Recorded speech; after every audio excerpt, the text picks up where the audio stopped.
자, 안녕하세요. 이페스 코리아 전산회계 1급. 이번 시간에는 110회 기출문제 풀이 한번 같이 해보도록 하겠습니다. 자, 실무 문제부터 풀이 해보도록 할 건데요. 제가 이 110회를 봤을 때 여러분들, 우리 수험생분들이 시험을 직접 보신 분들은 굉장히 당황하셨을 것 같아요. 난이도가 굉장히 높게 나왔는데요. 지난 107회부터 지금 전산회계 1급의 난이도 조절이 잘 안 되고 있는 느낌입니다. 물론 이제 조금 어렵게 나올 수 있는데, 이제 전산세무 이것보다 합격률이 떨어지고 있다라고 하는 것은 조금 한국세무사에서 난이도 조절이 조금 안 되고 있다 이런 느낌을 받을 수밖에 없는데요. 그럼에도 불구하고 이제 수험생 입장에서는 주어진 문제를 풀어야 되기 때문에 이렇게 어려운 문제도 풀어보고 우리가 이때 기출 문제를 풀다 보면 이제 반복되는 유형에 우리가 이제 젖어들 수밖에 없는데 이렇게 좀 새로운 유형의 문제도 나올 수 있다 이런 것들을 좀 참고하면서 우리 문제풀이 같이 해보도록 하겠습니다. 자, 실무시험부터 봅니다. 자, 오형 상사, 자, 가방 등의 제조 도소매업업, 또 부동산 임대업을 영위하는 중소기업입니다. 자, 먼저 기초정보관리 문제이고요. 또 전기분 재무제표 문제도 같이 나온 것 같네요. 먼저 거래처 등록하는 문제. 자, 신용카드 탭에 추가로 입력하시오라고 되어 있으니까요. 자, 먼저 여러분들이 프로그램에서 우리 오형 상사 데이터에서 자, 거래처 등록하시고 자, 거래처 등록 그 탭이 일반 거래처, 금융기관, 또 신용카드 탭이 있다고 했을 때 우리는 신용카드 탭을 눌러 주시고요. 자, 코드 번호 998 8550이죠? 99850 눌러 주시고 하나카드입니다. 자, 하나카드고요. 해당 카드는 매입 카드입니다. 그래서 매입 눌러주시고 매입에 대한 우리 카드 번호를 눌러줘야 되는데 지금 사업자 등록번호는 없고요. 카드 번호만 입력하겠습니다. 531 다시 넣어주셔야 되죠. 8440 062 062 2804 넣어주시고요. 자, 카드 종류가 사업용 카드라고 나왔습니다. 자, 3번 넣어주실 거고요.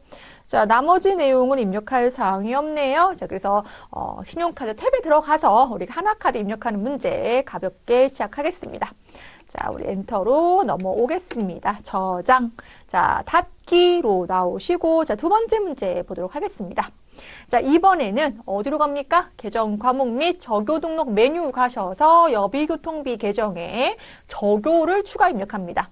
우리가 분계를 통해서 계정 과목으로 구분한다는 것은 해당 거래가 어떠한 거래인지를 계정별로 구분하는 거죠. 그런데 이 계정이라고 하는 것이 조금 더 큰 어떤 그 개념을 포함하고 있을 수 있기 때문에 그 계정과 세세한 내용들을 적요로도 우리가 등록을 하게 되어 있습니다.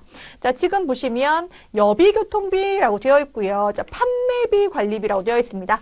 자, 전산회계 1급에서는 우리가 제조기업이기 때문에 원가, 비용을 500번대 비용인지 800번대 비용인지 구분하게 되어 있는데요. 자, 판매비 관리비는 우리 몇백 번대입니까? 800번대이죠. 그래서 800번대 여비교통비를 찾아서 거기에 해당되는 적요를 등록하는 문제라고 보시면 되겠습니다. 자, 그럼 프로그램 들어가셔서 자, 계정 과목 및 적요 등록하셔서요. 자, 800번대 여비교통비를 찾는 것이 어렵다고 하시면 먼저 요 왼쪽에서 판관비를 한번 이렇게 여기 800번대 보이실까요? 판관비를 한번 이렇게 눌러 보시면 800번대 코드에 해당되는 비용들이 뜨게 되어 있습니다. 자, 여기에서 우리 여비교통비를 보시면 여기 812번에 여비교통비 체크가 되고요. 자, 현금 적요 6번에 그럼 6 눌러 주시고 뭡니까? 야근시 퇴근 택시비 지급, 퇴근 택시비 지급 이렇게 엔터 쳐주시고 대체 적요는 현금 거래가 아닌 거래이죠. 자, 3번에 야근시 퇴근 택시비 정산 인출이라고 이렇게 넣어주시면 되시겠습니다. 자, 그래서 여러분들이 이 계정 과목의 체계를 사실 제대로 아는 것이 굉장히 중요한데 우리 계정 과목 및 적요 등록 탭에 들어와서 이 계정 체계가 자산, 부채, 자본으로 이루어졌을 때의 코드별 또 매출과 매출 원가 및 제조 원가 혹은 또 판관비, 영업외 수익 비용과 관련된 이 900번대 코드까지 우리가 익숙해지면 사실 이 문제 풀이하는 게 훨씬 더 용이할 수 있다는 거 기억하시면서 넘어가도록 하겠습니다. 자, 이번에는 3번 문제, 우리 여러분들 어려워하시는 3번 문제 보도록 하겠습니다. 자, 전기분 손익계산서를 검토한 결과 다음에 오류가 발견되었다. 해당 오류와 연관된 재무제표를 모두 올바르게 정정하시오라고 되어 있습니다. 자, 지금 보시면 공장 생산직 직원들에게 지급할 명절 선물 세트, 이거 무엇입니까? 직원과 관련된 비용 복리후생비인데요. 복리후생비 몇백 번대, 500번대 복리후생비입니다. 500번대 복리후생비가 회계 담당 실수로 인해서 본사 사무실 직원들에게, 사원들에게 지급한 것으로 회계 처리되었다. 이 얘기는 800번대 복리후생비로 회계 처리됐다는 얘기예요. 따라서 이러한 잘못, 오류를 저질렀기 때문에 얘를 뭐 해야 돼요? 정정해야 되는데요. 그 얘기는 500번대 복리후생비는 뭐 해줘야 되고 100만 원을 더해줘야 되고 잘못 기입한 800번대 복리후생비에서 100만 원을 뭐 해줘야 됩니까? 차감해줘야 됩니다.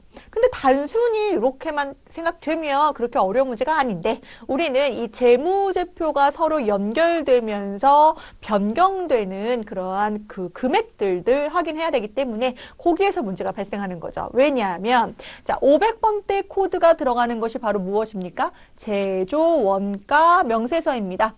자, 제조원가 명세서에서 뭐가 수정됩니까? 100만 원을 입력을 하게 되면 단기 제품 제조 원가가 수정되고요. 요 단기 제품 제조 원가는 어디로 가야 됩니까? 그렇죠. 매출 원가로 갑니다. 이 매출 원가는 어디에 있는 코드입니까? 손익계산서에 있는 코드고요. 이 손익계산서에서 뭐가 바뀝니까? 단기 순이익이 바뀌죠.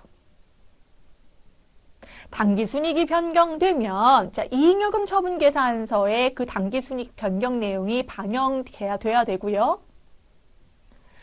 단기 순이익이 변경 내역이 반영돼서 뭐가 바뀝니까? 그쵸? 미처분 이익잉여금이 수정되고요. 이 미처분 이익잉여금 수정된 금액은 재무상태표에 자본을 확정 짓게 되죠. 이 재무상태표의 자본은 바로 뭐가 됩니까? 이익잉여금 2월 이익잉여금이 됩니다.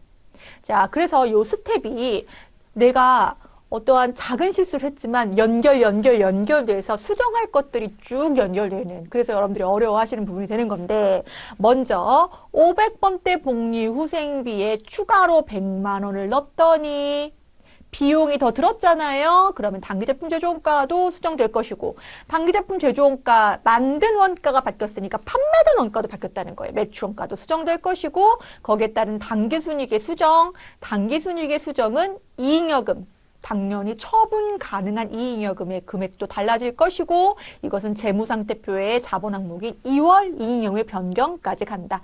요 순서대로 스텝 바이 스텝으로 한번 수정해 보도록 하겠습니다. 자, 먼저 그래서 어디부터 가셔야 될까요? 제조 원가 명세서부터 한번 가보도록 할까요?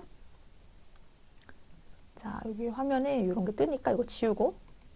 자, 원가 명세서 전기분으로 가셔야죠. 예, 여기로 가시면 안 됩니다. 요거 우리 지금 전기분 손익계산서, 전기분 재무제표 수정하고 있습니다. 자, 전기분 원가 명세서 가셔서 여기에서 우리가 지금 뭐에 해당하는 복리후생비에 해당하는 걸 얼마 수정해야 됩니까? 복리후생비 있네요. 예, 여기 있네요. 얼마로 있습니까? 900만 원으로 있네요. 그러면 100만 원을 덜 기입한 거니까 얼마로 수정합니까? 1000만 원으로 수정합니다. 자, 엔터와 동시에 여기에 있는 금액이 바뀐다는 걸 보셔야 돼요. 어디에 있는 금액이? 요 단기제품 제조원가의 금액이 바뀐다는 걸 보셔야 돼요. 자, 그럼 단기제품 제조원가가 아까 9,420이었는데 얼마로 바뀌었습니까? 9,520으로 바뀌었습니다. 그럼 이 9,520을 메모하셔야죠. 9,520 메모하시고 어디로 갑니까?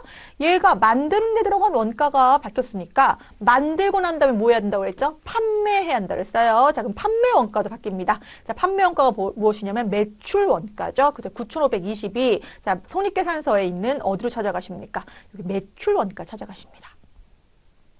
자, 그래서 매출원가에서 보시면 이 단기제품 제조원가가 그대로 수정 전 금액에는 얼마로 되어 있습니까? 9,420으로 되어 있는데 얘를 얼마로 수정합니까? 9,520으로 수정합니다. 엔터 치면 당연히 매출원가가 수정이 되면서 자, 매출액에서 매출원가 차감해서 결국은 손익계산서에서 단기순이익 수정됩니다. 자, 단기순이익이 수정됐어요. 얼마로? 6,039 9만 원 수정됐고요. 자, 나오시면 돼요. 나오셔서 어디로 갑니까? 처분 가능한 이익여금이 얼마였는지를 가보면, 자, 지금 당기순이익이 얼마로 되어 있습니까? 6,100으로 되어 있죠. 6,139만 원. 우리 조금 전에 수정된 금액은 얼마였어요? 6,039만 원이었어요. 그렇기 때문에 이 경우에는 불러오기로 당기순이익을 불러올 수가 있습니다. 자, 예 눌러주면 자 금액이 얼마로 바뀝니까? 6,039만 원으로 바뀌고 우리가 확인하여야 할 금액은 6,039만 원으로 수정돼서 그래서 처분 가능한 금액이 얼만데 이게 되는 거죠. 처분 가능한 금액이 얼만데 여기 잠깐만요. 왜 이렇게 안 될까요? 예. 전주가 안 되네요. 예, 7,380만 7천 원 이렇게 수정이 되고요. 요것이 우리 마지막으로 어디에 가서 재무상태표에 가서 우리 2월 이익여금으로 금액이 반영되겠습니다. 자, 얼마로? 7,480만 7천 원. 수정이 이미 되어 있다 보시면 되고 만약에 동일하면 수정할 게 없다 이렇게 보시면 되겠습니다. 그래서 여러분들은 어디까지? 손익계산서까지는 와서 수정을 하는 문제였다. 그 정도로 기억을 하시고 제 설명을 듣고 멈추시고 직접 한번 스텝 바이 스텝으로 재손이제 제조원가 명세서, 손익계산서, 이익여금 처분계산서, 재무상태표 순서대로 들어가서 어떤 항목을 가야 되는지 우리가 기계적으로 연습을 좀 해봐야 돼요. 이거 그렇게 한 번만 하면 한 번만 문제를 해서 스스로 내 이 문제를 풀었다라고 하는 경험치가 쌓이면 이 유사한 문제들이 나왔을 때 반드시 이런 문제 나오잖아요. 전산회계 1급에서 충분히 우리가 정복할 수 있는 문제이기 때문에 이 문제는 반드시 한번 꼭 해보고 넘어가도록 하겠습니다. 자, 이번에는 우리 재무상태표까지 우리 봤었고요. 어디로 갑니까? 예, 우리 전표 입력하겠습니다. 자, 우리 일반 전표 입력하는 문제죠. 자, 일반 전표 입력하는 문제는 우리가 이제 날짜별로 차변, 대변의 정확한 계정 과목, 그리고 채권 채무의 경우에는 거래처 코드 넣어주시는 방식으로 입력하셔야 된다는 거 기억하시겠습니다. 자, 7월 4일 문제 볼까요? 자, 나노 컴퓨터에 지급하여야 할 외상 매입금, 그리고 나노 컴퓨터에 수취해야 될 외상 매출금이 있대요. 이게 뭡니까? 부채도 있고, 나노 컴퓨터한테 갚아야 할 외상 매입금 500만 원도 있고, 내가 받아야 될 채권인 외상 매출금도 300 있다. 그러면 내가 부채가 더 많으니까 얼마를 줘야 되는데 200을 줘야 되는데 자, 이 경우에 내가 얘를 뭐 했대요? 상계 처리했다는 건 서로 퉁쳤다는 거예요. 얼마만 넣어주면 된다. 내가 너한테 200만 주면 돼. 왜냐면 너 나한테 받을 돈 500 있지? 난 너한테 받을 돈 300 있어. 200만 주면 돼. 라고 처리하겠다는 겁니다. 그래서 부채 감소, 외상 매입금 처리하면서 외상 매출금 감소 처리하고 200만 원은 수표를 발행하여 지급하였다. 이거 당좌 예금 처리하겠습니다. 자, 계정 과목 입력하면서 우리 거래처도 꼭 입력하는 거. 자, 몇 월 며칠입니까? 7월 4일.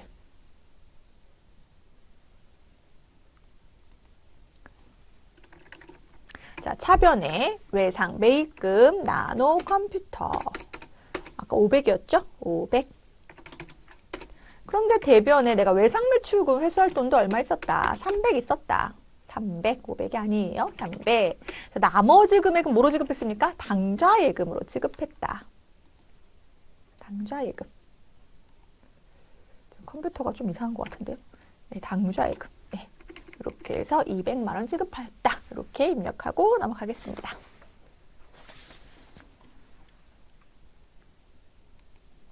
자, 우리 2번. 투자 목적으로 보유 중인 단기매매증권. 그쵸? 단기매매증권은 투자 목적으로 보유하죠. 시세차익 보유 목적으로. 자, 천주, 한 주당 액면가액 5,000원, 한 주당 장부가액 9,000원 이렇게 되어 있는데 우리 액면가액, 투자 자산에서의 액면가액은 우리한테는 중요하지 않아요. 우리가 주식을 발행할 때는 액면가액이 중요하다라고 얘기했습니다. 이때 한 주당 1,000원씩 현금 배당이 보통 예금 계좌로 입금되었다라고 되어 있는데 그러면 주식, 내가 가지고 있는 주식, 여러분들 주식 투자 많이 하시잖아요. 물론 저도 안 하긴 하는데, 자, 주식을 가지고 있으면 그 기업의 주주로서 배당 정책이 시행될 때 주주로서 배당을 받을 수 있다는 거예요. 지금 여기에서는 단기 매매증권을 보유하면서 뭘 받은 문제예요? 배당을 받은 문제예요. 그런데 뒷부분이 어려워요. 왜 어렵냐면 사실은 낯선 거예요. 수업 시간에 내용이 나왔는데 이러한 기출문제가 거의 나온 적이 없기 때문에 생경하고 낯설기 때문에 어렵다. 여기까지 결론이 날 수가 있는 건데, 자, 한 주당 1,000원씩의 현금 배당액이 보통예금 계좌로 입금되었는데, 이때 현금 배당만 문제 나왔다고 하면 뭐 그래도 할 수 있다라고 볼 수 있는데, 주식 배당 20주를 수령하였다, 이런 문제가 나와 있습니다. 자, 그럼 이걸 어떻게 우리가 해석할 수가 있겠냐? 자, 지금 현금 배당 나온 거는 한 주당 우리 1,000주라고 했으니까 1,000원씩이니까 보통 예금으로 들어온 게 보통 예금 100만 원. 이거 배당금을 수취한 배당금 수익이다. 얼마? 100만 원. 이렇게 처리하면 됩니다. 자, 그런데 그럼 주식 배당 받은 건 어떡하냐? 20주. 그럼 액면가를 곱해야 되나? 막 고민할 수가 있어요. 그런데 여러분들 이번 시간에 더 정확하게 기억을 해보도록 하겠습니다. 이건 제가 좀 판서를 좀 해보도록 할게요. 왜냐하면 주식 배당금을 주는 입장에 있을 수도 있고 또 뭐 하는 입장에 있을 수 있어요? 받는 입장에 있을 수 있는데, 자, 배당금을 지급하는 회사가 있고 배당금을 받는 회사가 있죠. 지금 해당 문제는 뭐 하는 문제예요? 배당금을 수령하는 문제예요. 자, 그럼 배당금을 지급한다는 것은 무엇입니까? 배당금을 지급한다는 것은요, 이익잉여금을 처분한다는 뜻입니다. 미처분 이익잉여금. 그런데 현금 배당을 주기로 하면 미지급 배당금이라고 하는 부채를 처리하고, 이건 이제 현금을 주는 거예요. 내가 주식을 주기로 하면 미교부 주식 배당금이라고 하는 자본 조정 계정으로 처리를 합니다. 자, 조금 더 생각을 해볼까요? 그래서 실질적으로 이렇게 붕괴하는 거는 배당을 지급하기로 확정한 날 이렇게 처리하고, 그 확정한 날이 보통 뭐가 됩니까? 주주총회가 되겠죠. 주주총회 때 이런 배당금을 주겠다라고 확정을 하고요. 자, 배당금을 지급한 날에는, 자, 실질적으로 우리가 미지급 배당금이라고 하는 걸 지급했다. 뭐로 지급했다? 현금으로 지급했다. 그리고 미교부 주식 배당금이라고 하는 우리가 주식을 발행해줬다. 주주들에게. 그러면 그거 뭐가 됩니까? 자본금이 됩니다. 자본금. 자, 그럼 요거를 좀 우리 중심으로 볼게요. 지급일날 보면, 자, 부채가 감소하면서 현금을 지급하는 거래. 요게 바로 무슨 배당입니까? 현금 배당입니다. 현금 배당.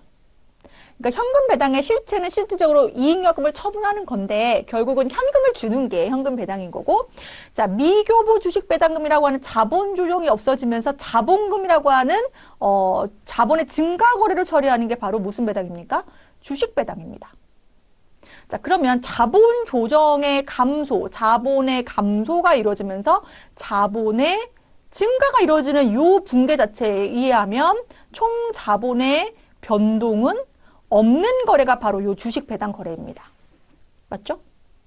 자, 마찬가지입니다. 배당금을 수령하는 입장에서, 자, 만약에 지금 조금 전과 같이 보통 예금을 받았습니다. 그리고 이건 뭐예요? 배당금 수익입니다. 그런데 이렇게 주식을 받게 된 것은, 자, 지금 주식을 발행하는 주식 배당금을 지급하는 입장에서도 전체 자본의 변동은 없었다시피, 우리 받는 입장에서도 이것은 붕괴 대상이 아니고 뭐만 주식 수량만 변경합니다. 주식 수량만 변동시킵니다. 변동. 즉 뭐는 없다? 붕괴는 없다. 이번 시간 정확하게 기억을 하겠습니다. 붕괴는 없다. 그래서 붕괴가 지금 현금 배당액에 대한 붕괴만 처리를 하겠습니다. 현금 배당액에 대한 붕괴만. 자, 그래서 붕괴 오셔서 입력하겠습니다. 9월 15일 차변에 보통예금 100만 원, 대변에 배당금. 자, 배당금 수익은요, 여러분들 900번대 처리하실 건데, 배당금 수익 문제가 많이 나오는 그 유형 중에 뭐가 있냐면, 중간 배당하는 문제가 나옵니다. 우리 아까 주주총회 얘기했었는데, 보통은 주주총회가 2월이나 3월에 열리는데요. 중간에 중간 배당을 우리 주주들을 위해서 결정했다. 임시 주총을 열거나 아니면 이사회 결의에 의해서. 그러면 이때 중간 배당금은 어떤 처리냐? 보시면 요 300번대 처리입니다. 이 얘기는 뭐예요? 이익여금의 처분, 즉 배당금을 지급하는 입장에서의 처리이기 때문에 여러분들이 중간 배당금을 지급받는 문제가 나온다면 그것은 우리 회사에서는 그냥 배당금 수익인 거지 중간 배당금 개정 과목은 누구의 입장인 것이다? 배당금을 지급하는 입장인 것이다. 그것도 한번 기억해 보도록 하겠습니다. 여기서는 그냥 배당금 수익 얼마입니까? 100만 원 처리. 주식 수령한 것은 그 수량 조절만 해준다. 자, 10월 5일 보겠습니다. 자, 제품을 판매하고 영춘으로부터 받은 받으러움 500만 원을 만기 이전에 주거래은행인 토스뱅크에 할인하는 문제 나왔네요. 자, 우리 할인한다. 주식 받으러움을 할인한다고 했을 때 이걸 뭐라고 합니까? 매각거래라고 하죠. 매각거래. 자, 실질적으로 보통 이렇게 할인하는 이유는 가지고 있는 어음의 만기일까지 도래하는 그 날짜까지 기다리기가 어렵죠. 왜? 당장의 현금화가 필요할 때. 그렇다고 한다면 우리가 일정 부분의 손실을 감안하고 요것을 던지는 거예요. 어디에 던져요? 받으러움을 매각해줄 어디에? 금융기관에 던지고 우리는 손해보고 파는 거죠. 그래서 지금 500만 원을 팔아서 실제로 들어온 돈은 5만 5천 원 빼고 들어왔다. 그러면 이것은 할인료라고 하는데 이 할인료를 개정 과목으로는 매출채권 처분 손실이라고 한다라고 배웠습니다. 자, 10월 5일 문제입니다.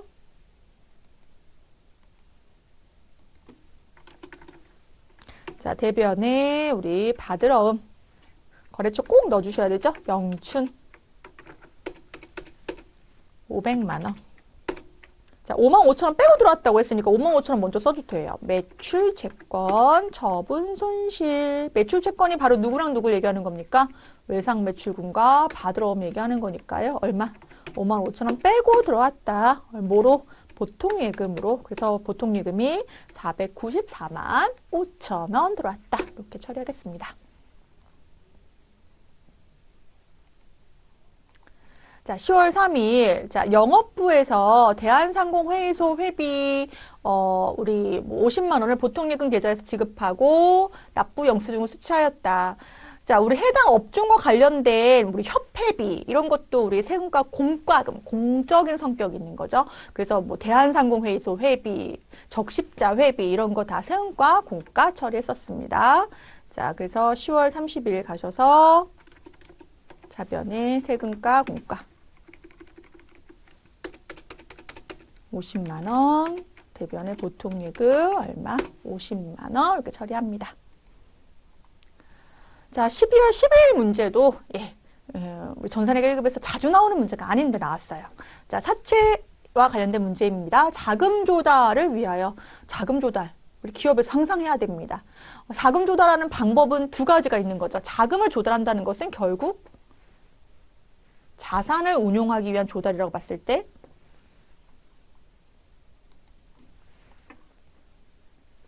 자산을 가지고 우리가 뭐를 해야지? 운용을 해야지 돈을 벌 수 있어요. 자산 중에는 재고 자산도 있고 공장 지어야 되면 유형 자산 이런 것들이 다 자산이란 말이에요. 그럼 자금을 조달하는 방법은 두 가지가 있는 거죠. 뭐예요? 타인 자본, 부채를 통한 자본 조달 아니면 투자를 받는 자본, 자기 자본 조달이 있다라고 봤을 때 자, 부채를 통한 자기 자본 자본 조달은 차입을 하거나 차입한다는 건 우리 흔히 알 수 있는 금융기관을 통한 차입일 수가 있겠네요. 아니면 뭘 할 수 있다. 채무증권을 발행할 수 있다.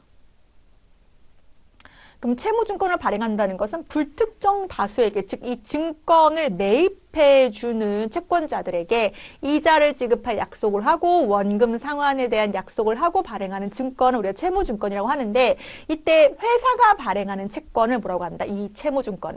회사가 발행한 세무증권을 우리가 뭐라고 하고 회사채라고 하고 이걸 줄여서 뭐라고 하는 거죠? 사채라고 하는 겁니다. 자, 회계에서의 사채는 보통 이사채를 얘기하는 회사채를 얘기하는 거지 사금융 사채를 얘기하는 것이 아니죠. 그래서 국가가 발행하는 채무증권을 국채, 공공기관이 발행하는 채권을 공채, 뭐 이런 식으로 얘기하죠. 지방채 이렇게 얘기하는 겁니다.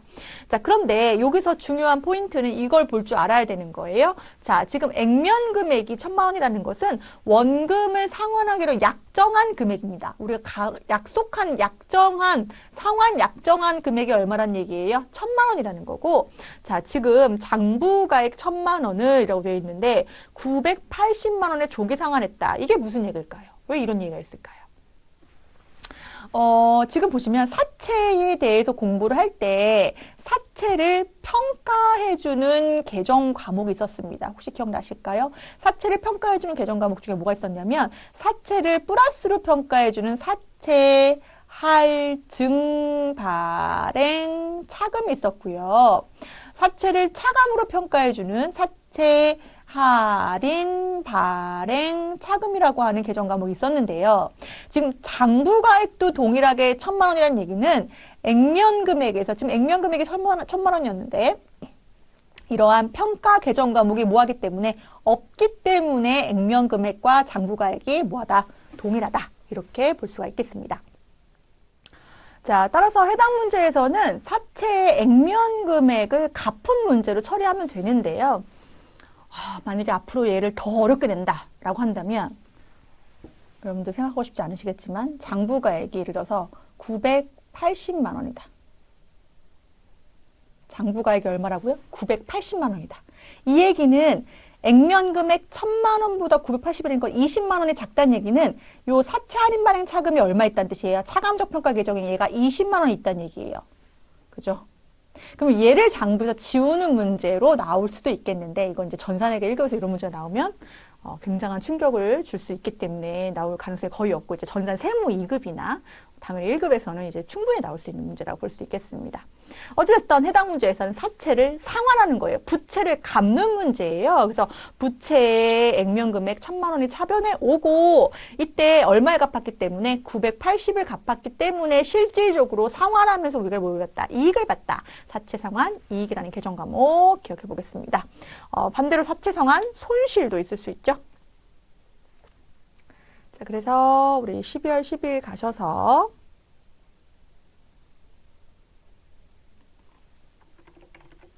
차변의 사채 금액 1,000만 원, 대변의 보통예금 얼마입니까? 980 나머지 20을 물어간다고요? 사채 상환 이익 대변의 사채 상환 이익으로 이렇게 처리하고 마무리하겠습니다.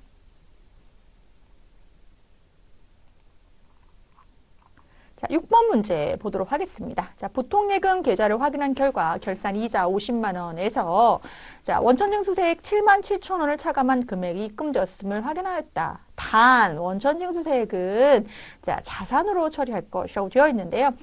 제가 이제 원천징수 문제 관련해서 설명하면서 이것도 우리가 봤던 문제이긴 한데 이것도 막 이렇게 자주 나오는 문제는 그래도 아까의 문제들에 비하면 자주 나오는 문제예요, 여러분. 이 정도는. 그렇죠? 네. 아무튼 한번 보도록 하겠습니다.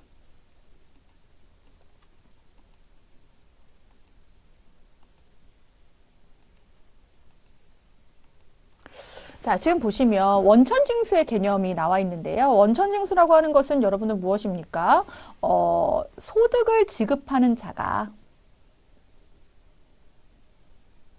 소득자가 내야 될 세금 및 공과 4대 보험이죠. 세금 및 4대 보험을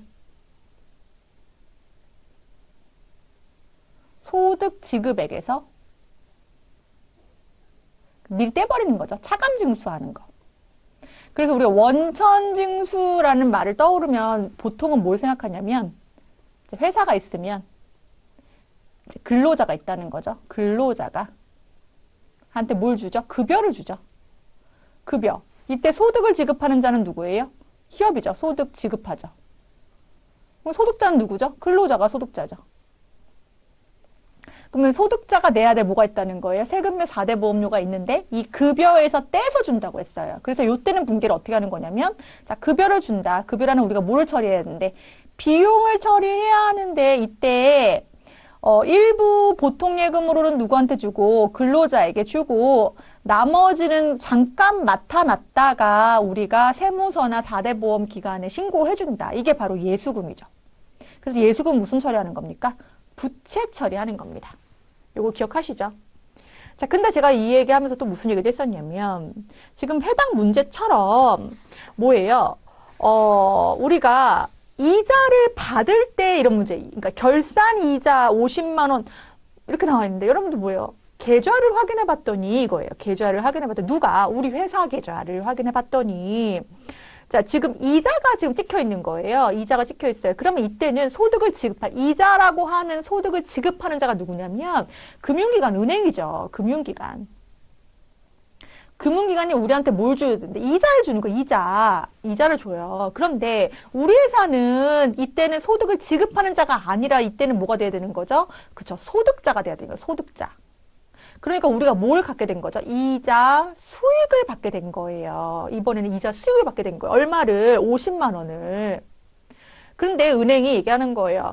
우리 이자 소득 같은 경우에는 원천징수에서 우리가 신고해 줄게. 신경 쓰지 마. 이렇게 얘기하는 거죠. 그 신경 써준 금액이 얼마라는 거예요? 77,000원 떼고 주겠다는 거예요. 그래서 우리가 실제로 받은 보통예금에 확인되는 금액은 얼마라는 겁니까? 42만 3천 원이라는 거예요. 즉 받을 돈이 얼마인데 50만 원인데 국가에 세금 신고할 걸 떼고 줘서 얼마라는 거예요. 42만 3천 원이라는 거예요. 그러면 우리 아까 요거하고 요거 케이스가 다르죠. 조금 전에 봤던 원천징수 문제에서는 기업이 소득 지급자로서 예수했다가 잠깐 나타났다가 신고할 의무가 있기 때문에 무슨 처리했는데 부채 처리했는데 이번에는 문제도 나왔지만 자산이라는 거예요. 왜냐하면 내가 미리 신고한 그러니까 미리 납부한 세금이 되기 때문에 그래서 이 미리 납부한 세금, 미리 납부한 소득 법인소득세를 우리가 뭐라고 하냐면 선납세금이라고 합니다. 뭐라고 한다고요? 선납세금. 따라서 여러분들이 이 원천징수 문제가 나오면 무슨 문제가 나오면 원천징수 문제가 나오면 답은 둘 중에 하나예요. 둘 중에 하나. 뭐거나 선납세금이거나 뭐예요? 예수금 문제예요. 그런데 그때 항상 헷갈릴 때 기준을 잡으셔야 될 것은 우리 기업의 회계 담당자로서 지금 거래 내용을 입력하고 계신데 우리 기업이 원천징수를 한 입장이냐, 즉 신고를 해준 입장이냐, 신고를 해준 입장이면 예수금, 아니면 그냥 원천징수를 떼이고 우리가 받은 입장이냐, 그러면 우리가 선납세금, 이렇게 이번 시간에 또 구분하도록 하겠습니다. 자, 그래서 입력을 해보면요, 12월 21일이죠. 자, 우리 차변에 대변부터 입력하셔도 되고요. 대변에 이자 수익. 이자 수익은 얼마가 맞아요? 50만 원이 맞아요. 은행 입장에서 50만 원 준 거예요. 다만 우리 기업한테 보통 예금으로 42만 3천 원을 줬고 7만 7천 원은 세무서에 신고해 줄 거예요. 이해되시죠? 네, 그래서 차변에 보통 예금 얼마? 42만 3천 원. 차변에 선납세금이 136번이에요. 7만 7천 원 이렇게 처리하도록 하겠습니다. 당연히 우리 기업에서 실무에서는 당연히 저기에 넣어줘야 되죠. 이자 소득에 대한 선납세금이다. 물론 법인세 세금이다. 이렇게 넣어주는 것이 맞습니다. 자, 우리 이번에는 바로 우리 메인 매출 전표 들어갑니다. 자, 메인 매출 전표는 부가가치세 신고서를 작성하기 위한 거래 자료입니다. 자, 7월 11일부터 보도록 하겠습니다. 자, 성심상사의 제품을 판매하고, 전자세금계산서라는 증빙을 뭐하였다? 발급하였다라고 되어 있습니다. 자, 세금계산서를 발급하였다. 그럼 몇 번? 11번 과세 문제인데요. 자, 지금 보시면 세금계산서 볼 줄 알아야 돼요. 그쵸? 자, 우리가 팔았어요. 자, 300만 원어치 팔았는데 이때 부가세가 10% 얼마 붙었다? 30만 원 붙었다. 그럼 우리가 받아야 될 금액은 얼마입니까? 그죠? 330인데 실질적으로 330 중에 받은 건 얼마라는 겁니까? 현금 100만 원, 나머지는 외상이다 라고 되어 있습니다. 근데 제품이니까요, 외상이어도 외상 매출금 처리하면 되겠죠. 이제 계정 과목을 우리가 이제 전자세금계산서를 보면서도 한번 제대로 기입할 수 있어야겠습니다. 자, 우리 메인 매출 전표로 가겠습니다. 메인 매출 전표 입력하면 뭐가 작성된다고요? 예, 부가세 신고서도 작성이 된다 보시면 되겠습니다. 자, 날짜 7월 11일. 자, 유형은 몇 번? 11번. 왜 11번? 세금계산서 발행했으니까 11번. 자, 품목은 제품이고요. 자, 금액은 300. 30만 원 자동으로 뜨고 거래처는 성심. 상사. 자, 전자니까 1번 넣어주시고 혼합이에요. 왜 혼합이냐면 외상과 현금이 섞여 있으니까. 차변에 현금이 얼마였습니까? 100만 원. 나머지는 뭐예요? 예, 외상 매출금 처리하겠습니다. 자, 여러분들 계정 과목 넣으시는 거 요게 좀 요것 때문에 좀 요게 또 빠졌는데 요게 뭐예요? 네, 차변이죠? 네, 차변의 금액입니다. 그래서 현금과 예상 매출금 각각 입력하시면서 넘어가겠습니다. 자, 2번 보겠습니다. 2번.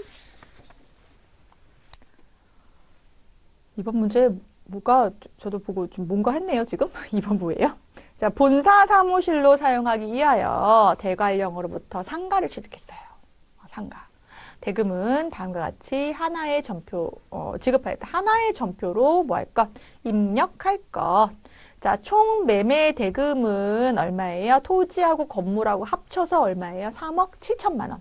이때 토지가 1억 5천이고 건물이 2억 2천입니다. 자, 그런데 건물에는 부가세 포함이라고 되어 있습니다.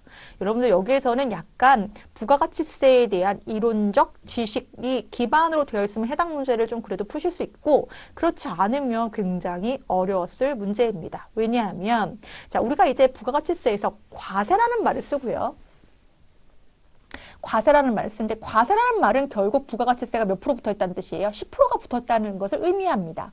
그런데 면세라는 표현도 쓰죠. 이 면세라고 하는 것은 결국 이 10%가 있다 없다? 없다라는 걸 의미하는 겁니다. 그럼 영세율은요? 영세율은요 10% 대신에 0%를 곱했다는 겁니다. 자, 그러면 면세나 영세율이나 비슷한데요? 똑같은 거 아닌가요? 아닙니다. 영세율은 과세 표준에 곱하기 0을 해서 0이 된 거고, 과세는 당연히 과세 표준에 10% 곱할 것이고 죄송해요. 면세는 과세 표준 안에 아예 과세 대상에 포함시키지 않는 겁니다. 좀 이 의미를 한번 음미해 보세요.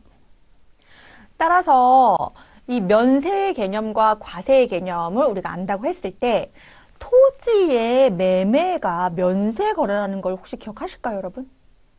그리고 건물의 매매는 뭐예요? 과세예요. 따라서 문제 보시면 토지의 매매가액에는 당연히 부가가치세가 포함되어 있지 않고요. 건물에 대해서만 부가가치세가 뭐 되어 있습니까? 포함되어 있다고 볼 수가 있겠습니다. 자, 그러면 얘를 입력을 할 때, 여러 가지 우리가 이제 그 면세 거래에 대해서 입력하는 방식이 있었는데, 그때는, 자, 계산서를 뭐 했을 때? 수취했을 때, 계산서 수취했을 때 몇 번으로? 53번으로 입력한 적이 있었는데, 만약에 토지가 계산서를 수취했다면 53번 면세로 입력할 것이고, 이제 생관서를 수취했다면 얘는 몇 번으로? 51번 과세로 각각 입력해야 되는데요. 각각. 자, 지금 보시면 지금 뭐 계약금 받은 게 있네요. 지급한 게 있네요. 계약금 지급한 건 뭡니까? 선급금으로 개정 과목 7월 25일 날 있을 거고요. 잔금은 요 금액에 대한 잔금을 이제 지급하기로 하는 거고요. 자, 지금 보시면 맨 아래 요 문장을 조금 보셔야 될 필요가 있네요. 자, 건물분에 대해서는 전자세금계산서를 잔금 지급일에 수취하였대요. 그럼 얘는 수취했다는 거예요.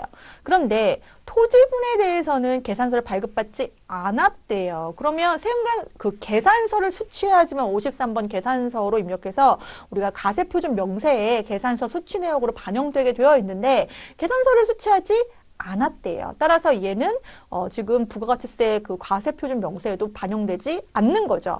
자, 그러면 얘를 하나의 전표를 입력한다고 했기 때문에 여기 지금 아래에 답안이 나와 있으니까 이거 그냥 그대로 쓰면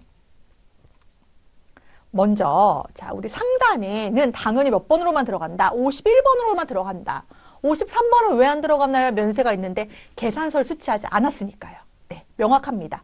제가 어떤 증빙으로만 먼저 보시라고 했어요. 헷갈리니까 계산서를 수취하지 않았기 때문에 각각 입력하지 않고 51번으로 먼저 들어가시고 또 51번으로 받은 것만 입력하셔야 됩니다. 지금 3억 7천이라는 금액은 뭘 포함한 거기 때문에 토지의 매매 가액도 포함한 거기 때문에 3억 7천을 다 넣으면 안 되고요. 당연히 요 2억 2천에 대해서만 넣으셔야 돼요. 뭐하고 뭐로 나누어서 부가세 가 아닌 공급가액과 부가가세의 금액을 각각 입력해야 돼요. 2억하고 2천 입력하시고 요 하단에서는 당연히 요 토지의 매입에 대한 내용도 넣어주시는 겁니다. 이때 선급금이 있다고 했기 때문에 선급금 상계 처리하면서 나머지 금액 3억 7천에서 3,700 차감한 금액을 보통 예금으로 지급한 문제. 그래서 이 문제는 그러니까 기반 지식이 없으면 어렵고 또 기반 지식이 있다고 하더라도 뭔가 신경 쓸 것들이 좀 많아서 어렵다고 느껴지는.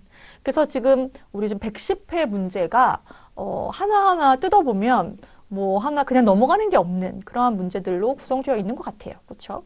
네, 그래서 입력하겠습니다. 자, 한번 입력하는 거 볼까요? 우리 몇 월 며칠입니까? 8월 25일.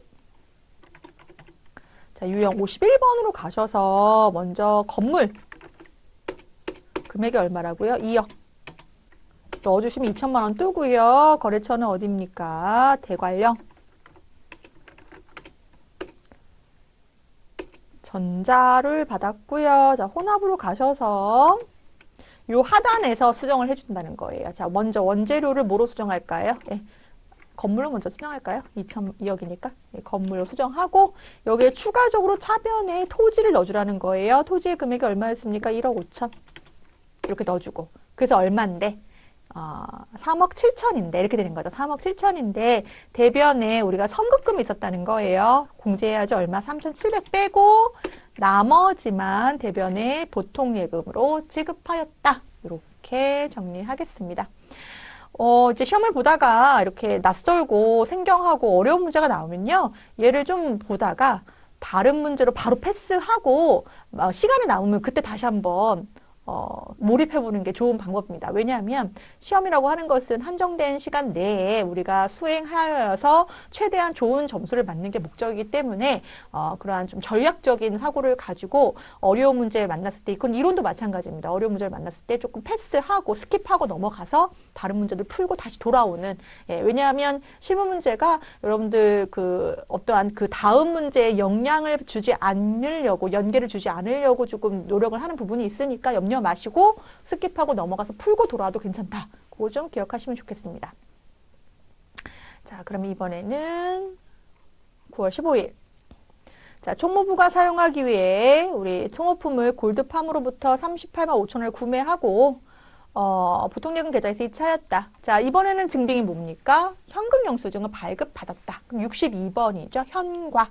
자, 현금 영수증 발급받은 현과의 의미는 뭡니까? 현금 영수증인데 과세라는 뜻이에요. 10%가 붙어있다. 이렇게 보시면 되고 사실 요 38만 5천원이라고만 나와 있는데 얘를 정확하게 하려면 뭐라고 얘기해야 됩니까? 부가세가 뭐 돼 있다? 포함되어 있다라고 해야 되는데 지금 보시면 좀 이렇게 돼 있네요. 예. 왜냐하면 이거는 먼저 문제를 낼 때 요걸로 냈을 거예요. 61번이네요. 요걸로 냈을 거예요. 그래서 35만 원, 3만 5천 원 이렇게 냈을 건데 아마 이제 이의 신청이 있었겠죠. 부가세 포함이란 말도 없고 이거 면세면 어떡할 거냐. 그쵸? 그러면 현면이다. 이렇게 나올 수도 있다는 얘기예요. 그래서 요거하고 요거 문제는 이제 문제를 출제할 때의 5, 6까지는 아니어도 놓친 부분이 있기 때문에 두 개 다 답안으로 좀 처리를 했는데 우리는 61번으로 입력하겠습니다. 처음 출제 의도에 따라서 61번으로 입력하겠습니다. 자, 그래서 몇 월 며칠입니까? 9월 15일 61번. 자, 품목은 우리 수모품. 자, 금액은 38만 5천 원 다 넣어줄까요? 자, 거래처는 어디입니까? 골드팜. 자, 우리 혼합으로 가야 되나요? 네. 보통예금으로 줬으니까요. 그쵸? 네, 혼합으로 가셔서 얘를 송호품비. 송호품비 총무부에 사용해야 된다고 했으니까 800번대 송호품비 처리하시고 대변에 보통예금으로 38만 5천 원 넣어주겠습니다. 자, 이번에는 9월 30일. 자, 이번에는 사용대사 또 나왔네요. 자, 볼 줄 알아야겠죠? 자, 경하자동차로부터 본사에서 업무용으로 사용할 승용차를 지금 구입했나요? 자, 뭘 구입했는지 보는데 이 배기량 중요하죠. 우리가 1000cc를 초과했냐 안 했냐? 초과하면 우리가 세운가에서 수취했더라도 뭡니까? 불공제 내역에 속하기 때문에 해당 문제는 1000cc를 초과하지 않았기 때문에 불공제가 아니죠. 그래서 몇 번으로? 51번 과세로. 불공이었으면 몇 번입니까? 54번 불공으로 입력해야 되겠죠. 차량 운반구 처리할 거고요. 자, 지금 우리가 줄 금액이 얼만데 1,650만 원이에요. 그리고 얘는 공제받을 수 있는 150만 원 부가세 대금이고요. 근데 이제 외상으로 되어 있는데 유의하셔야 될 것은 해당 거래는 뭐가 아니기 때문에 원재료 구입이 아니기 때문에 무슨 처리한다? 미지급금 처리한다까지 기억하겠습니다. 자, 9월 30일 문제 입력하겠습니다.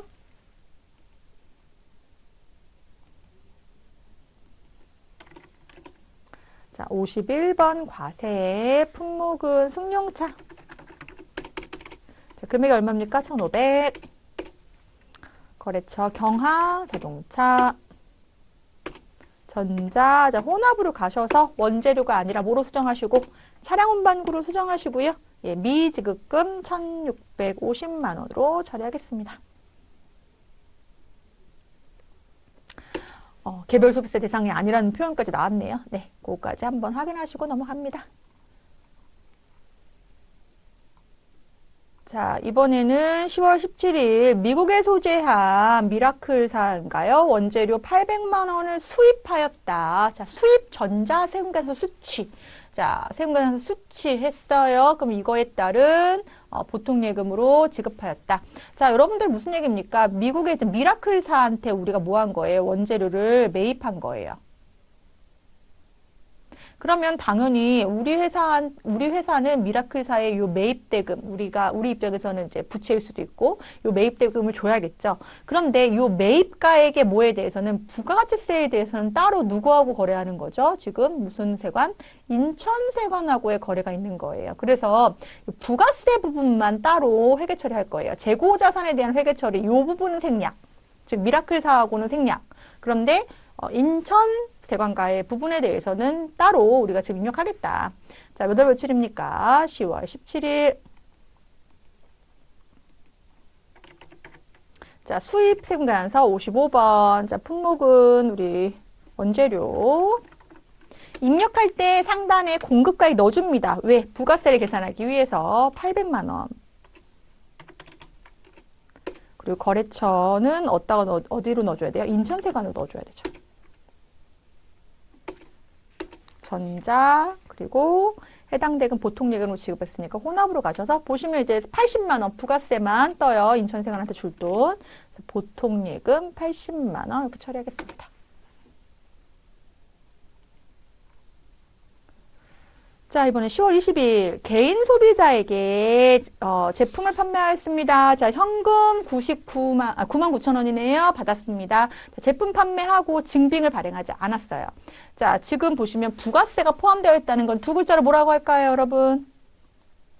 부가세가 포함되어 있다는 건 과세라는 뜻입니다. 과세. 자, 지금 과세와 관련해서 지금 매출 과세를 한번 보죠. 판매한 거니까 매출 과세. 자, 매출 과세는 유형의 몇 가지가 있을까요? 크게 세 가지로 볼 수 있을까요? 첫 번째, 세금 계산서를 발행하면서 매출 과세다. 그럼 당연히 뭡니까? 11번 과세. 크게 네 가지겠죠? 그리고 카드 전표를 발행하면서 매출 과세다. 그러면 17번 카과. 그리고 현금 영수증을 발행하면서 매출 과세다. 22번이었던 것 같은데요. 22번 현과. 이렇게 될 거예요. 그쵸?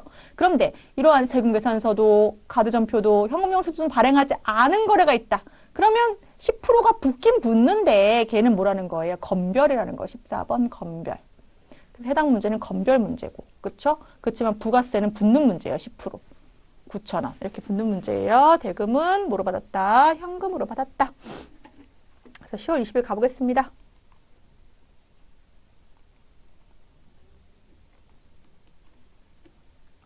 (20일) 가셔서 검별로 가시고요. 제품 판매고요.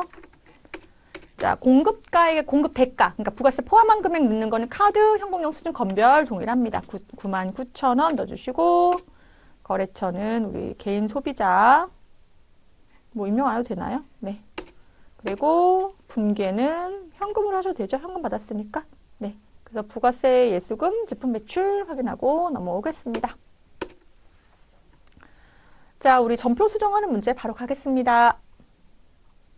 자, 운영자금 조달을 위하여. 자, 문제 기네요. 그쵸? 개인으로부터 차입한 부채에 대한 이자 비용 36만 2,500원을 보통예금서 이체하고 회계 처리하였는데, 해당 거래는 이자 비용에 대한 뭐예요? 원천징수가 있다는 얘기예요. 이거 우리 아까 봤던 거예요. 뭐예요? 원천징수를 누가 했냐? 우리 기업이 했다. 그 얘기는 뭐예요? 떼고 줬다. 그럼 뗀 금액에 대해서 무슨 처리해야 된다? 예수금 처리해야 된다는 거예요. 그런데 지금 보면 준 금액만 지금 회계 처리되어 있고 뭐 한 건 없다는 거예요. 뗀 금액에 대한 회계 처리는 없다는 얘기예요. 그래서 이자 비용 50만 원이기 때문에 50에서 36만 2,500원만 보통 예금으로 지급했다는 얘기는 나머지 금액은 뭐다? 예수금이다. 그 회계 처리를 해주라는 거예요. 그렇죠? 그래서 8월 31일 가보겠습니다. 우리 요 매일 매출 전표 우선 치우고 일반 전표 8월 31일.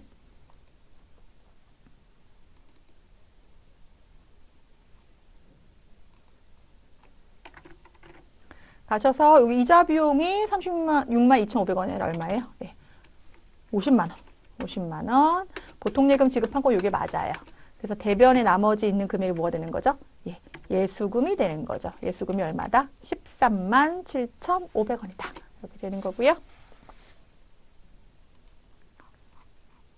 자, 이번에는 제품 생산 공장 출입문의 잠금 장치를 수리하고 영포상에 지급한 77만 원을 자본적 지출 처리했대요. 여러분 자본적 지출 처리했다는 얘기는 어떠한 내용 요소의 증가라든지 해당 자산의 가치가 증대되는 지출로서 무슨 처리합니까? 자산 처리하는 거죠. 그런데 이것은 수익적 지출이 옳다. 이 얘기는 뭡니까? 이건 현상 유지, 얘를 고쳐서 예전처럼 사용할 수 있게 되었다. 그럼 이거 무슨 처리하는 게 맞다는 거죠? 비용 처리하는 게 맞다는 겁니다. 그러니까 자산 처리한 거를 뭐로 고치라는 거죠? 비용으로 고치라는 거니까요. 자, 수정점 보시면 이제 건물로 되어 있다는 거예요. 얘를 뭐로 수정한다? 수선비로 수정할 건데요. 비용으로 수정해야 되니까. 근데 이제 공장 출입문이라는 게 또 우리가 좀 체크해야 될 사항이네요. 그래서 몇백 번대로 500번대로 요 계정 과목만 수정해 주겠습니다. 자, 매입 매출 전표 11월 30일.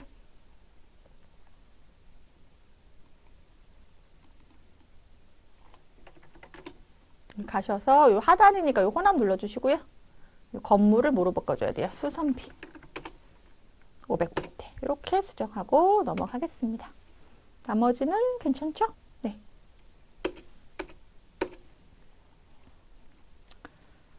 자, 나와서 이번에는 결산 문제 보겠습니다. 결산 정리 사항이 다음과 같다. 관련 메뉴에 대한 결산 완료하시오.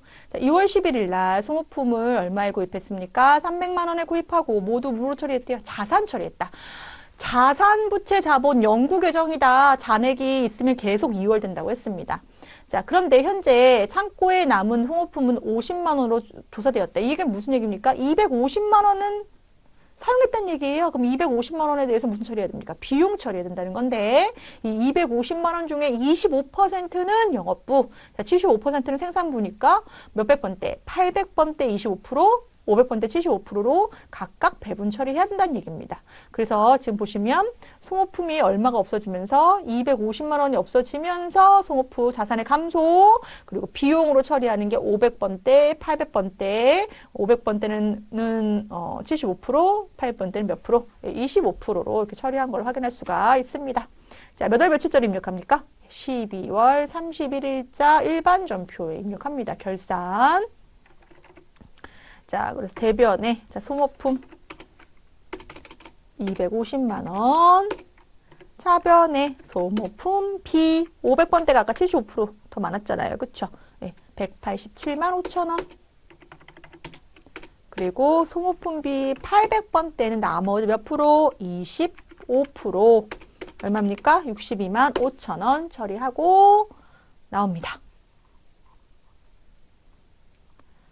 자, 기중에 현금 시제 잔액이 장부 금액보다 부족하다. 이게 무슨 얘기입니까? 실제 현금액과 장부의 현금액이 차이가 발생했다는 건데 현금의 실제가 더 작다는 얘기예요. 그런데 이때 현금 과부족으로 계상했던 23만 5천 원 중에 15만 원은 그 대금이 뭐였대요? 그 왜 썼는지 발견했다는 거예요. 자동차 유류대금. 그 얘기는 뭐예요? 자동차 유지비로 썼다는 거예요. 차량 유지비. 그래서 나머지는 알 수가 없다. 알 수가 없으면 현금 과부족으로 두면 안 된다는 거죠. 왜냐하면 재무제표라고 하는 것은 어떠한 정보로서 해당 기업이 어떠한 거래들을 했는지를 보여주는 이해관계자들한테 전달하는 정보인데 이때 현금 과부족이라는 계정 과목이 있다는 것 자체가 그 정보의 신뢰성을 하락시키는 거예요. 이게 무슨 얘기예요? 실제와 장부가 달라서 왜인지 모르겠어요 라고 적어놓은 거거든요. 그래서 우리가 재무제표에는 이 현금 과부족과 같은 가계정은 반영하지 않는다 이렇게 배웠습니다. 자, 그래서 차량 유지비 15만 원 처리하면서 현금과 부족 장부에서 지워주면서 잡손실 8만 5천 원 처리합니다. 이때요 여러분 우리 합계잔액 시산표도 좀 한번 보고 싶어요. 여기 보시면 합계잔액 시산표에 현금과 부족이 잡혀 있어요. 잔액이 얼마 잡혀 있습니까? 23만 5천 원. 이게 있으면 된다, 안 된다? 안 된다는 거예요. 자, 그러면 어떻게 회계 처리할 거냐면요. 자, 몇 월 며칠 가셔서 12월 31일 가셔서 대변에 현금과 부족 금액이 얼마였습니까? 23만 5천 원. 근데 알고 보니까 차량 유지비 있었는데 그걸 안 썼네. 800번대로 얼마가 15만 원. 나머지는 진짜 모르겠어. 그 증빙을 찾을 수가 없네요. 하는 거 무슨 처리한다? 잡손실 처리한다는 거예요. 자, 이렇게 회계 처리를 하면 자, 회계 처리한 내용이 장부에 반영이 당연히 돼야 되죠, 여러분. 어디에 반영됩니까? 자, 합계잔액 시산표 우리 아까 봤을 때 여기 잔액이 얼마 있었는데 여기 보시면 23만 5천 원 보이실까요? 근데 이거를 제가 다시 조회를 눌러주면 현금과 부족 잔액이 없어졌어요. 요 합계액은 증가했다 감소했다는 뜻이고 요 잔액이 없어진 걸 확인할 수가 있습니다. 이렇게 잔액이 없는 것은 재무제표에 잔액이 반영되지 않죠, 당연히. 네. 자, 그래서 현금과 부족 보느라고 한번 봤고요. 자, 이번에는 마지막 세 번째. 결산일 현재 재고자산의 기말 재고 금액은 다음과 같다. 자, 지금 보시면 원재료, 제공품, 제품, 재고자산, 판매나 제조를 목적으로 보유하고 있는 자산인데요. 지금 보시면 얘를 재고자산의 기말재고액을 입력하면 재료비, 그리고 단계제품 제조 원가, 그리고 매출 원가 이런 것들을 계산할 수가 있습니다. 자, 그런데 지금 장부와 실제 수량의 차이가 발생한 원재료를 보시면 지금 얼마가 몇 개가 500개 곱하기 단가 얼마에서 1,000원에서 얼마에 50만 원의 차이가 발생했는데 이것이 모두 정상적으로 발생했다는 겁니다. 자, 이게 무슨 얘기입니까? 예를 들어서 원재료가 있는데 지금 장부에서는 몇 개가 있어야 되는데 1,000개가 있어야 되는데 실제는 몇 개라는 거예요? 네, 9,000만 개가 있어야 되는데 만 개가 실제로는 9,500개라는 거예요.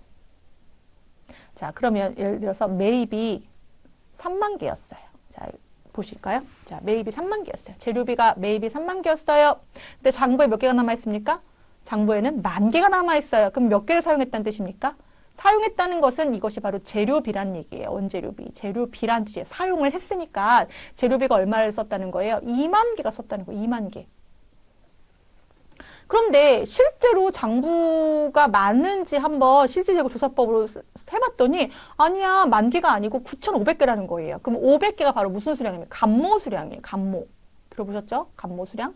이 감모수량에 대해서 우리가 얘기할 때 뭐라고 했냐면 감모수량은 정상적인 거, 그러니까 영업 과정, 제조 과정에서 정상적이라고 하는 것은 우리가 통제할 수 없는, 어쩔 수 없는 그러한 있을 수밖에 없는 그 프로세스에서 발생하는 정상적인 게 있고 우리가 안 할 수 있었는데 우리가 이러한 분량을 안 만들 수 있었는데 발생하는 비정상적인 감모수량이 있을 수 있다는 거예요. 그러면 정상적인 감모수량을 어디에 포함한다고 했어요? 원가에 포함시킨다고 했고 비정상적 감모 손실은 우리가 영업 외 비용 처리한다고 했거든요.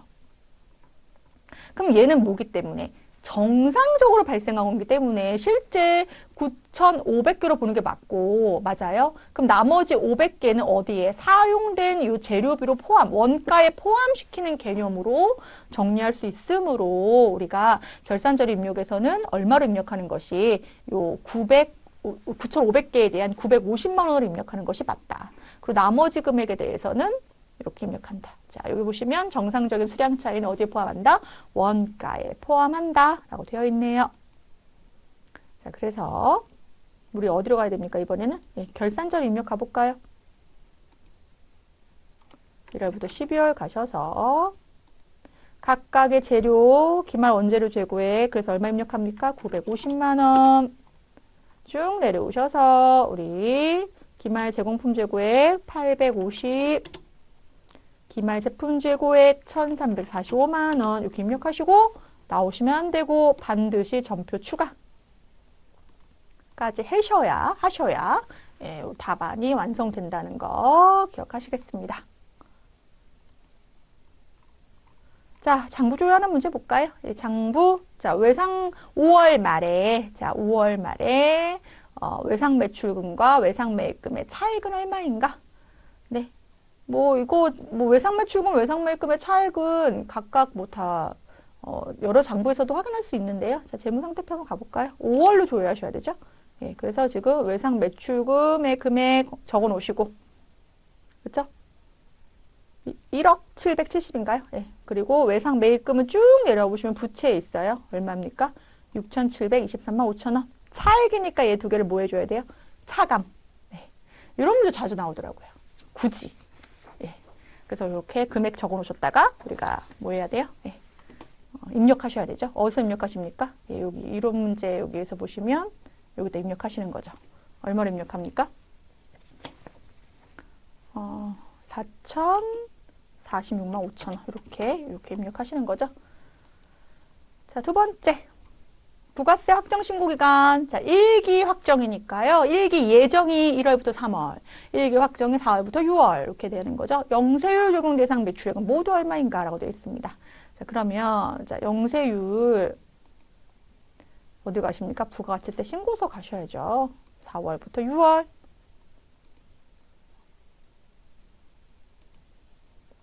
4월 1일부터 6월 30일 가셔서 영세율과 관련된 매출액이니까요. 여기 보시면 영세라고 되어 있는 게 5번, 6번 보이실까요? 예, 5번, 6번이 모두 해당되는데 5번은 영세율이지만 즉 국내 거래였기 때문에 세무대상자가 발행된 부분 그리고 직수출의 경우가 6번에 해당된다고 볼 수가 있겠죠. 그래서 5번, 6번 합치면 얼마? 4,845만 원이 영세율 적용 대상 매출액이 되겠어요. 5번, 6번. 자, 그리고 마지막으로 6월에 발생한 판관비에 대해서 발생액이 가장 적은 계정 과목과 그 금액은 얼마인가? 그럼 6월 달에 해당되는 월계표 한번 가볼까요? 6월 달 월계표 가셔서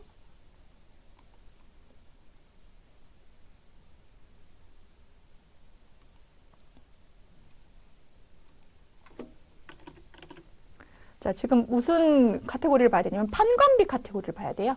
판관비 카테고리에서 발생액이 가장 적은 거예요. 그럼 여기 밑에 여기 보시면 급여에서부터 어디까지? 소모품비까지 보셔야 돼요. 그리고 가장 적은 거니까 뭐예요? 도서 인쇄비네요. 그렇죠? 얼마? 10,000원. 예. 그렇게 금액을 얻다가 여기다가 이런 문제. 아이고. 뭔가 지금 오류가 발생했네요.